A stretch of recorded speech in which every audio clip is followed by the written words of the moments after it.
ये देखें गाइस, ये इसके अंदर क्या है उस्ताद? गन्नम, इसमें चने की दाल, इसमें उस्ताद, इसमें जो, और इसमें इसमें मूंग की दाल। मूंग की दाल। और ये देख में पानी उबाला जाएगा। ये देखें गाइस, और ये मशवरा लेंगे भाई। सबसे पहले अल्लाह आपका भला करे। हम लोग डालेंगे जो चने की दाल और कनक दाल। फिर उसके बाद हम लोग दूसरी देश में रखेंगे, गोश्त उबालेंगे, फिर शाम को कौरमा बनाएंगे। कौरमा बनने के बाद फिर जब डलेंगी तो और फिर डालेंगे। तो ये जो लकड़ियाँ आप लाए लेके आए हो, इनको ये सारी चोरी की लकड़ियाँ लाए हैं भाई। ये सारा माल चोरी के समझ आ गई।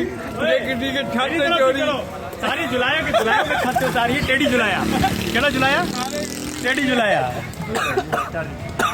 एक ही लाइन रात यार बोलो गोश्त। अच्छा ये बताओ, ये अभी आपका जो है ना गोश्त तैयार हो गया, ये कितने बजे देख तैयार होगी? ये टाइम लगेगा भाई, ये सुबह फजर भी हो जाएगा। बताना नहीं है।